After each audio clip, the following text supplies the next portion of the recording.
The Americans, Chapter 18, America Claims an Empire. Section 4, America as a World Power. Joseph Buckland Bishop, a policy advisor to the canal's chief engineer, played an important role in the building of the Panama Canal. As an editor of the Canal Record, a weekly newspaper that provided Americans with updates on the project, Bishop described a frustrating problem that the workers encountered. A personal voice, Joseph Buckland Bishop. The canal zone was a land of the fantastic and the unexpected. No one could say when the sun went down what the condition of the cut would be when the sun rose, for the work of months or even years might be blotted out by an avalanche of earth or the toppling over of a mountain of rock. It was a task to try men's souls, but it was also one to kindle in them a joy of combat and a faith in ultimate victory which no disaster could shake. The building of the Panama Canal reflected America's new role as a world power. As a technological accomplishment, the canal represented a confident nation's refusal to let any physical obstacle stand in its way. Part 1. Teddy Roosevelt and the World. The assassination of William McKinley in 1901 thrust Vice President Theodore Roosevelt into the role of a world leader. Roosevelt was unwilling to allow the imperial powers of Europe to control the world's political and economic destiny. In 1905, building on the Open Door Notes to increase American influence in East Asia, Roosevelt mediated a settlement in a war between Russia and Japan. Roosevelt, the peacemaker. In 1904, Russia and Japan, Russia's neighbor in East Asia, were both imperialist powers, and they were competing for control over Korea.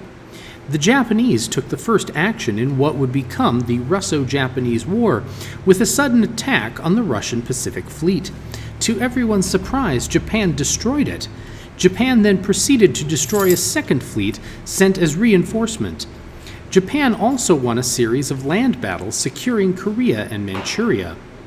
As a result of these battles, Japan began to run out of men and money, a fact that it did not want to reveal to Russia. Instead, Japanese officials approached President Roosevelt in secret and asked him to mediate peace negotiations.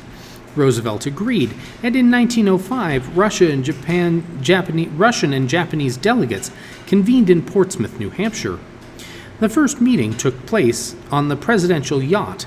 Roosevelt had a charming way of greeting people with a grasp of the hand, a broad grin, and a healthy "delighted." Soon the opposing delegates began to relax and cordially shook hands. The Japanese wanted Sakhalin Island off the coast of Siberia and a large sum of money from Russia. Russia refused. Roosevelt persuaded Japan to accept half the island and forego the cash payment. In exchange, Russia agreed to let Japan take over Russian interests in Manchuria and Korea. The successful efforts in negotiating the Treaty of Portsmouth won Roosevelt the 1906 Nobel Peace Prize. As U.S. and Japanese interests expanded in East Asia, the two nations continued diplomatic talks. In later agreements, they pledged to respect each other's possessions and interests in East Asia and the Pacific. Panama Canal. By the time Roosevelt became president, many Americans, including Roosevelt, felt the United States needed a canal cutting across Central America. Such a canal would greatly reduce travel time for commercial and military ships by providing a shortcut between the Atlantic and Pacific Oceans. See Geography Spotlight, page 572. As early as 1850, the United States and Britain had agreed to share the rights to such a canal. In the Hay-Pauncefote Treaty of 1901, however, Britain gave the United States exclusive right to build and control a canal through Central America. Engineers identified two possible routes for the proposed canal.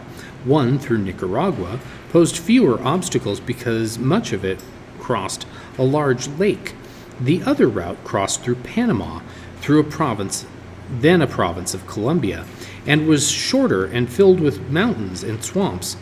In the late 1800s, a French company had tried to build a canal in Panama. After 10 years, the company gave up. It sent an agent, Philippe Benel Varela, to Washington to convince the United States to buy its claim. In 1903, the President and Congress decided to use the Panama route and agreed to buy the French company's route for $40 million. Before beginning work on the Panama Canal, the United States had to get permission from Colombia, which then ruled Panama. When the negotiations broke down, Benal Varela helped organize the Panamanian Rebellion against Colombia. On November 3, 1903, nearly a dozen U.S. warships were present as Panama declared its independence. 15 days later, Panama and the United States signed a treaty in which the United States agreed to pay Panama $10 million plus an annual rent of $250,000 for an area of land across Panama called the Canal Zone. The payments were to begin in 1913. Constructing the canal. Construction of the Panama Canal ranks as one of the world's greatest engineering feats. Builders fought diseases such as yellow fever and malaria, and soft volcanic soil that proved difficult to remove from where it lay. Work began in 1904 with the clearing of brush and draining of swamps. By 1913, the height of the construction, more than 43,400 workers were employed. Some had come from Italy and Spain. 3/4 were blacks from the British West Indies. More than 5,600 workers on the canal died from accidents or disease. The total cost to the United States was about $380 million. On August 15, 1914, the canal opened for business, and more than 1,000 merchant ships passed through during its first year. U.S.-Latin American relations, however, had been damaged by American support of the rebels in Panama.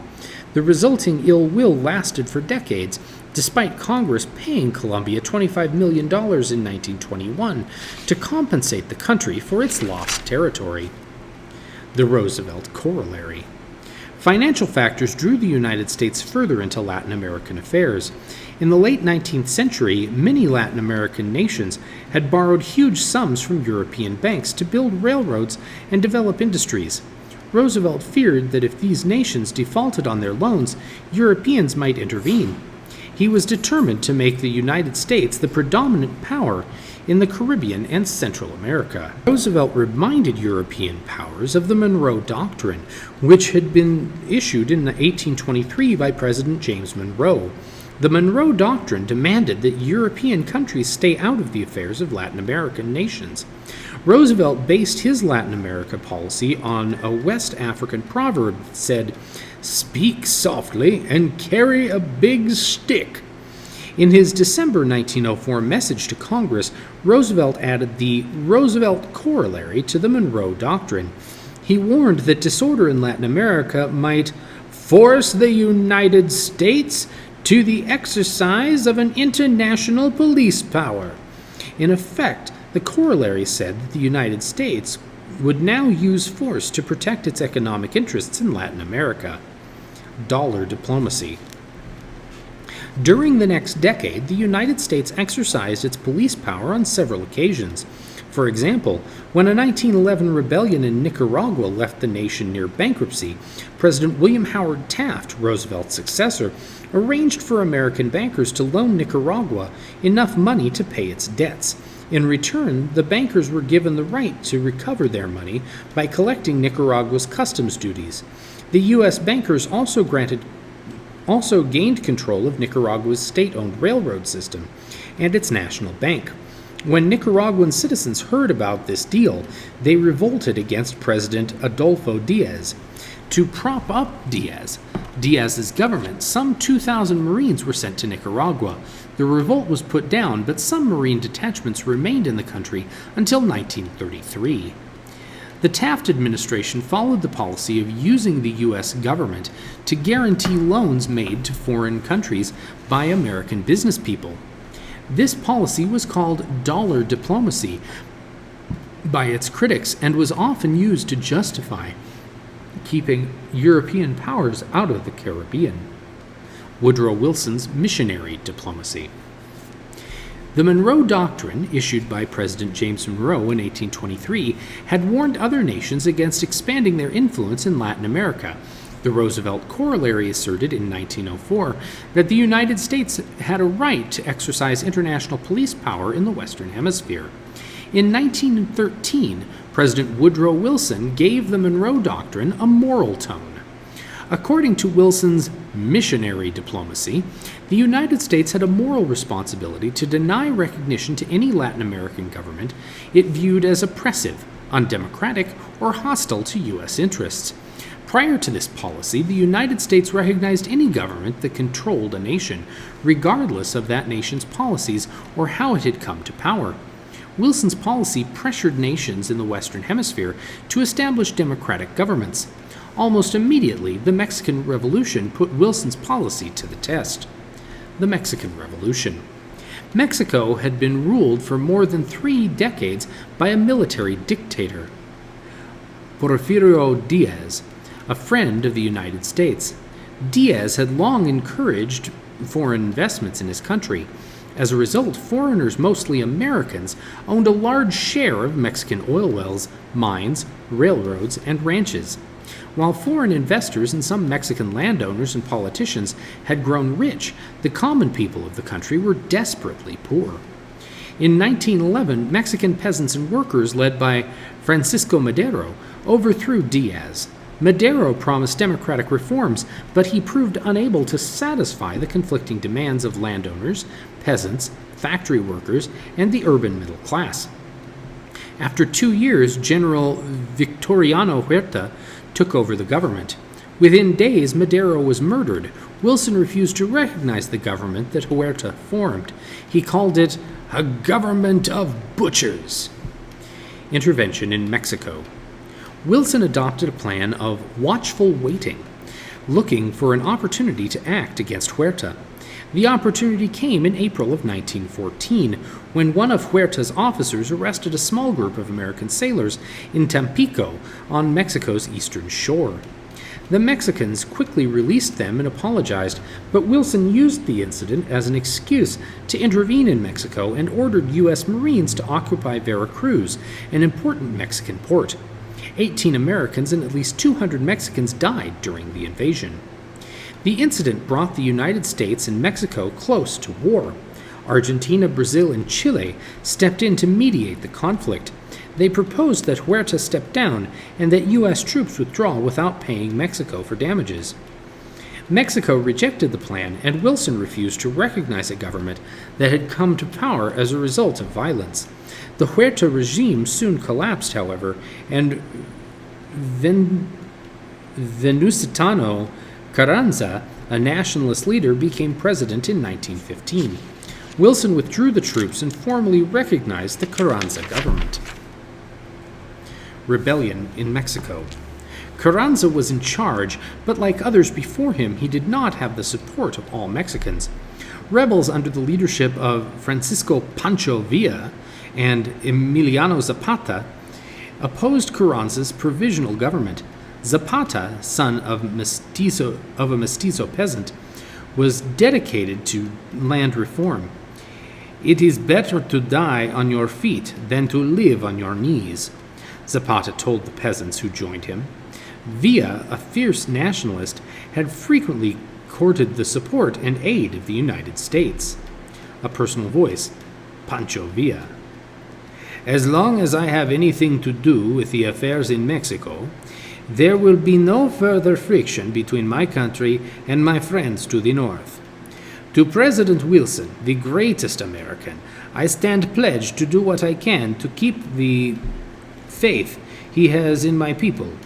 If there is anything he may wish, I will gladly do it, for I know it will be for the good of my country." Despite Villa's talk of friendship, when President Wilson recognized Carranza's government, Villa threatened reprisals against the United States. In January 1916, Carranza invited American engineers to operate mines in northern Mexico. Before they reached the mines, however, Villa's men took the Americans off a train and shot them. 2 months later, some of Villa's followers raided Columbus, New Mexico. and killed 17 Americans. Americans held Villa responsible. Chasing Villa. With the American public demanding revenge, President Wilson ordered Brigadier General John J. Pershing and an expeditionary force of about 15,000 soldiers into Mexico to capture Villa dead or alive. For almost a year, Villa eluded Pershing's forces. Wilson then called out 150,000 National Guardsmen and stationed them along the Mexican border. In the meantime, Mexicans grew angrier over the U.S. invasion of their land. In June 1916, U.S. troops crashed with Carranza's army, resulting in deaths on both sides. Carranza demanded the withdrawal of U.S. troops, but Wilson refused. War seemed imminent. However, in the end, both sides backed down. The United States, facing war in Europe, needed peace on its southern border. In February 1917, Wilson ordered Pershing to return home. Later that year, Mexico adopted a constitution that gave the government control of the nation's oil and mineral resources and placed strict regulations on foreign investors. Although Carranza had called for the Constitution of 1917, he failed to carry out its measures. Instead, he ruled oppressively until 1920, when a moderate named Alvaro Obregón came to power. Obregón's presidency marked the end of civil war and the beginning of reform. U.S. intervention in Mexican affairs provided a clear model of American imperialist attitudes in the early years of the 20th century. Americans believed in the superiority of free enterprise democracy, and the American government attempted to extend the reach of its economic and political system, even through armed intervention. The United States pursued and achieved several foreign policy goals in the early 20th century. First, it expanded its access to foreign markets in order to ensure the continued growth of the domestic economy. Second, the United States built a modern navy to protect its interest abroad. Third, the United States exercised its international police power to ensure dominance in Latin America.